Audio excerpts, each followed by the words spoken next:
Do declassified documents reveal that the USA is in contact with fallen angels?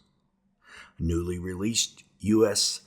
FBI document from 1950 sent to J. Edgar Hoover shows the U.S. recovered 3 UFOs in New Mexico that year. The NSA recently declassified a document called Communication with Extraterrestrial Intelligence.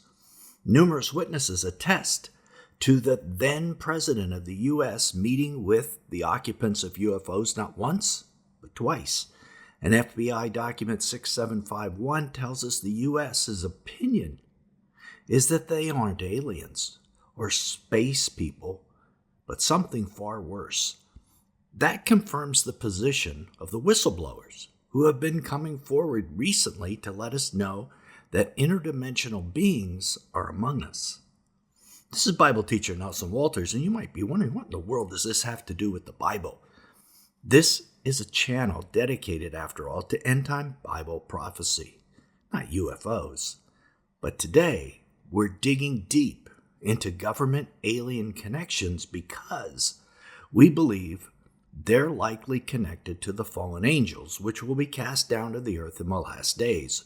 Rather than being interstellar beings coming from another galaxy, we believe these beings the USA seems to be in contact with are interdimensional beings coming from the heavenly dimension to this earth. And many of the whistleblowers happen to call them that, interdimensional beings. Revelation 12:9 describes the casting down of these beings to the earth. And the great dragon was thrown down, the serpent of old who is called the devil and Satan, who deceives the whole world. He was thrown down to the earth, and his angels were thrown down with him. This chapter seems to indicate that 1/3 of the total angels that God created align with Satan and are cast down. In Revelation 9, we're given the number of good angels that participate in the hurling of fire and brimstone on the earth as part of God's wrath. And that number is 200 million. Doing a little math, that would mean that there are 100 million bad or fallen angels, 1/3 of the total. About 1 fallen angel for every 80 humans currently on the earth. We're also given the timetable for when this happens, immediately before the Great Tribulation, because the woman whom Satan pursues after he's cast down is nourished for time, times, and half a time, which happens to be the length of the Great Tribulation.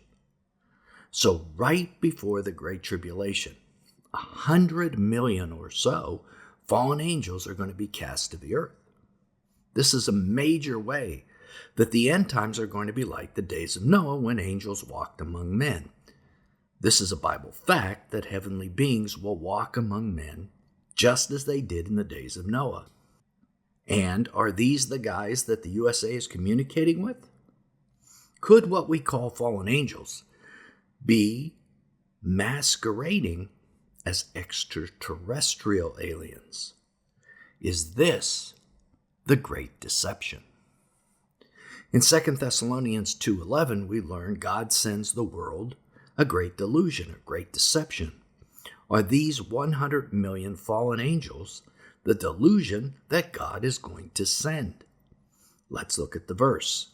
And because of this, God will send to them a deceptive work, or a great delusion, for them to believe what is false. So God is sending this deception to the unrepentant of the world. And the word translated work here is energian, which means a supernatural work, not just any work. So God is sending something supernatural to the earth. It sounds like fallen angels or Satan to me. And how will they appear to humans? Will they be invisible or visible? We aren't told. They have left their heavenly dimension where they're currently invisible to our 3D eyes. Will they be 3D visible beings here, however? Maybe. We know that most angels sent into this dimension by God and mentioned in the Bible have been visible. So, what shape will these interdimensional beings take? We're told in 2 Thessalonians 2 that it's deceptive, not their true shape. So will they appear as aliens? That happens to be our theory, that what people refer to as aliens are truly interdimensional fallen angels. Now, in this previous video on this channel, which happens to be our number 1 video, the link's down in the description, we discuss Luke 21:11, where Jesus tells the disciples, "There will be great earthquakes, famines, and pestilence in various places, along with fearful sights and great signs from the heavens." In that video, we discussed the word translated fearful sights. This is the word phobotron, which is also translated as monsters in other Greek documents by guys like Plato, Hippocrates, and Lucian. What are monsters then from heaven? What else but the fallen angels, possibly posing as aliens? The Antichrist and fallen angels are coming, and they will be performing all kinds of lying signs and wonders. These signs and wonders will even be more believable in our agnostic world if the fallen angels are viewed as, quote, higher entities with incredible technology and heavenly knowledge. So, if these interdimensional beings, which are coming, and as the USA is calling these beings, provide genetic upgrades that cure diseases and massively extend life, people are just going to buy into it. And if they say they created all of mankind by altering a primate's DNA, people will buy into that too, and unfortunately, abandon their faith. This is the narrative that's already being spun by all those ancient alien TV shows. But if it comes out of the mouth of a fallen angel, that would certainly be a great delusion and more believable to the atheists and agnostics on this planet. Only those who love the truth could possibly resist that type of delusion.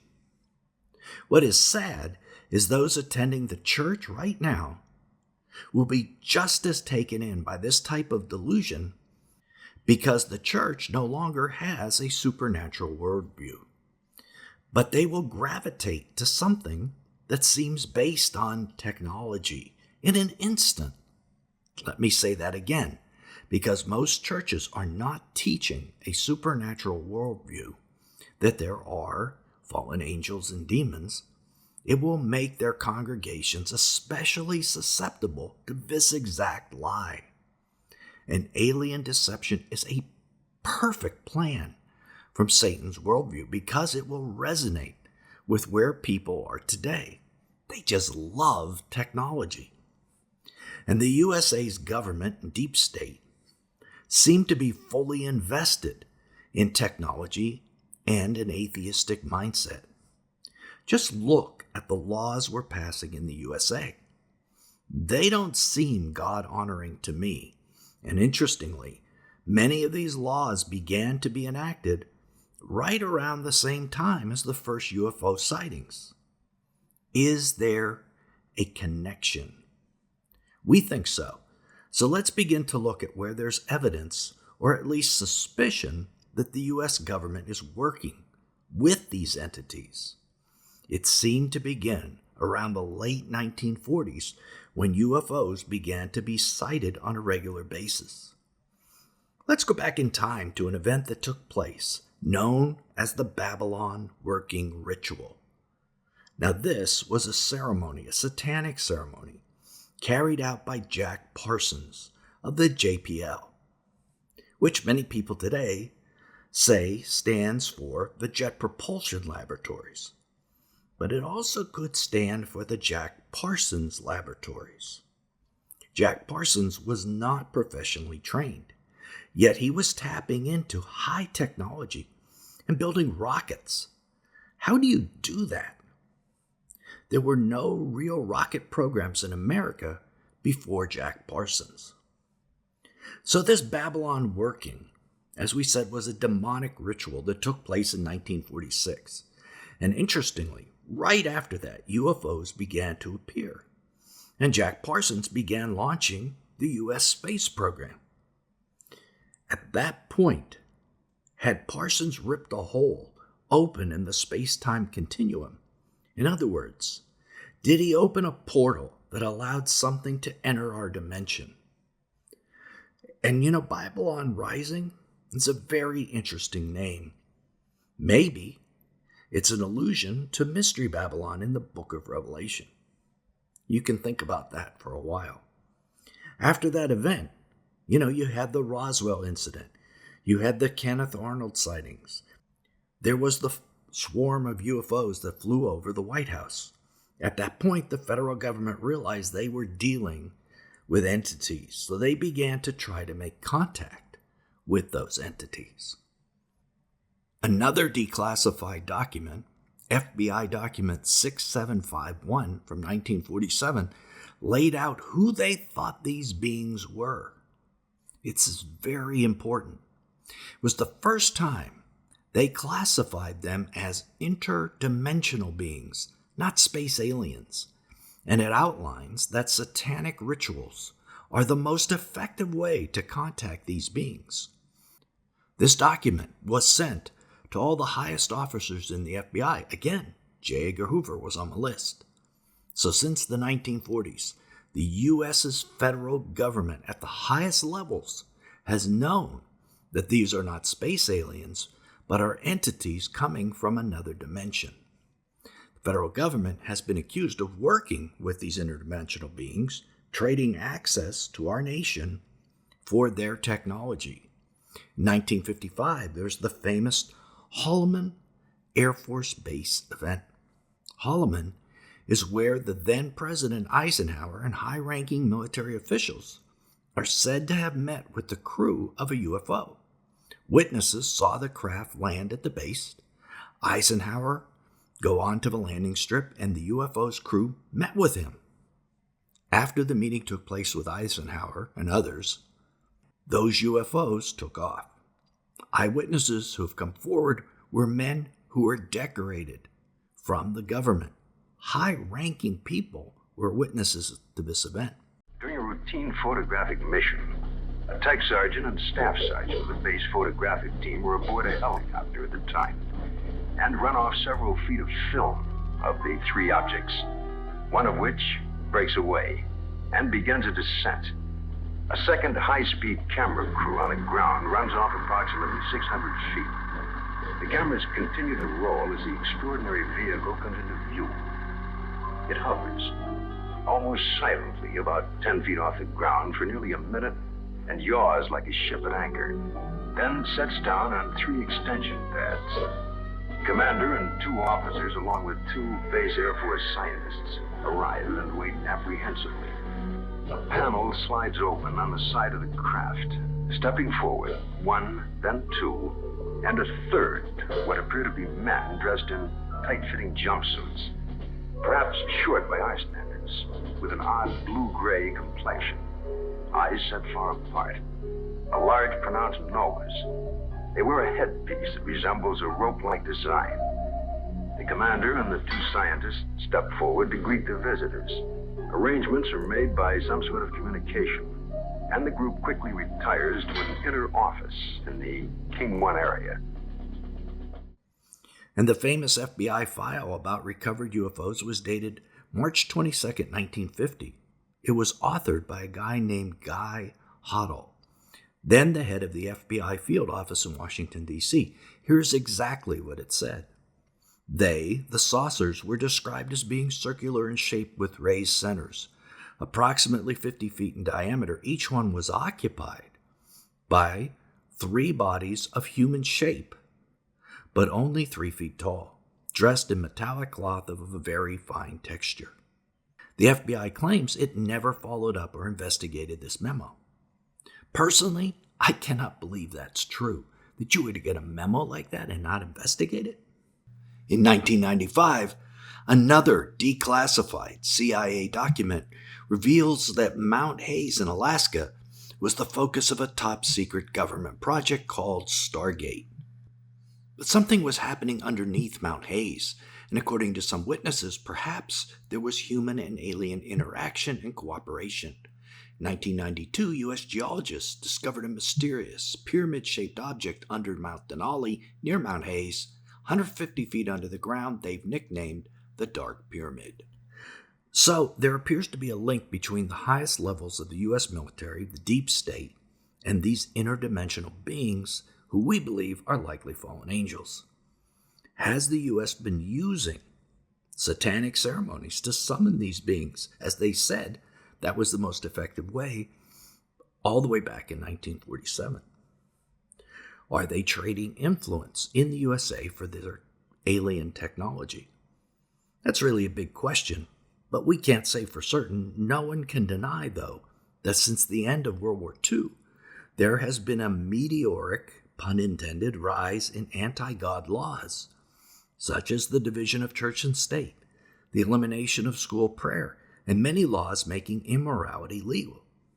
At the same time, technology has just exploded across the globe, and also at the same time, UFO sightings have become commonplace. Is this all a coincidence? Or are these three things linked in some way? There have been tons of witnesses who've come forward recently about the link between the deep state and these interdimensional beings, actual meetings taking place, etc. But obviously, if they're correct, the government will deny and squash such allegations. So we shouldn't expect more of a smoking gun, I think, than we currently have. But if the USA is working with fallen entities, then we should expect that the USA's current efforts would be centered on the big reveal. In other words, the moment when the 100 million fallen angels and Satan are cast to the earth, in order to prepare the world to be deceived by this event. Don't think Satan doesn't know it's not coming. And as we look at all the news stories in the last 2 years, the whistleblowers, the released classified videos, and all the media attention it's gathered, all that could be considered a run-up to the event, couldn't it? In 1 John 4:3, we realize the spirit of the Antichrist is already in this world. So it shouldn't surprise us that things relative to the great delusion would already have begun. And you probably are aware the USA is not the only world power having dealings with these interdimensional beings. Click right here to keep watching and learn how the Pope and the Vatican have an extreme interest in UFOs, as well as supposed contact with them. Till then, this is Nelson, and I'll see you there.